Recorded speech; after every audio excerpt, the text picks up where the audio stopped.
నమస్తే అందరికి welcome back to my channel. ఈ రోజు అయితే నేను మా దోస్తు గారిని అయితే కలవనికి అయితే పోతున్నా. ఎందుకనేది ఈ వీడియో ఎండ్ దాకా చూడండి, మీకే అర్థమవుతుంది. ఈ హోటల్లో కూడా ఈ వీడియో ఎండ్ లో చెప్తా, స్టే ట్యూన్. ఇది గుర్తుపెట్టుకో, తర్వాత మాట్లాడుకుందాం. ఇది నాంపల్లి ఏక్మినార్ రోడ్ అన్నమాట. రైట్ సైడ్ లో ఉంది కదా, లెఫ్ట్ సైడ్ పోతే నాంపల్లి రైల్వే స్టేషన్ వస్తుంది. అగో చూసిరు కదా నాంపల్లి రైల్వే స్టేషన్, ఇదే ఎంట్రన్స్.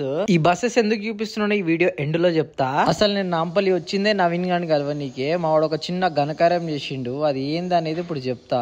చూస్తురు కదా ఎట్లా నవ్వుతున్నాడు. ఆయన ఆఫీస్ కి సంబంధించిన ఫైల్ అయితే మర్చిపోయింది ఇంట్లో, అదైతే ఇయనికైతే వచ్చిన. ఇంకో ఐటమ్ కూడా మర్చిపోయిండు, ఆయన గుర్తే లేదు. మళ్ళీ కూడా వస్తాడు రా వట్టు ఇస్తున్నా. మా వానికి ఆయన సామాన్లు అయితే ఇచ్చేసి నేనైతే పోతున్నా. ఇంకోసారి ఏం మర్చిపోకరా అయ్యా, మళ్ళీ అంత దూరంకి వెళ్ళి రావాల్సి వస్తుంది. నేను మా వాడు ట్రావెల్స్ లో వర్క్ చేస్తాడు, పెద్ద పోస్టే. సో అన్ని ఫైల్స్ వీని దగ్గర ఉంటాయి. అర్ధగంట నుంచి ఫోన్ చేస్తుండు, వస్తున్నా అని చెప్పి ఇప్పుడు వచ్చిన వాని దగ్గరికి. మన హైదరాబాద్ లో అర్ధగంట అంటే గంట, గంట అంటే 2 గంటలు, తెలియదు ఏముంది బా. ఈ బస్సులు మొత్తం మా ఓన్ కంట్రోల్ లో ఉంటాయి. సో అందుకే క్లిప్ చూపిస్తున్నా.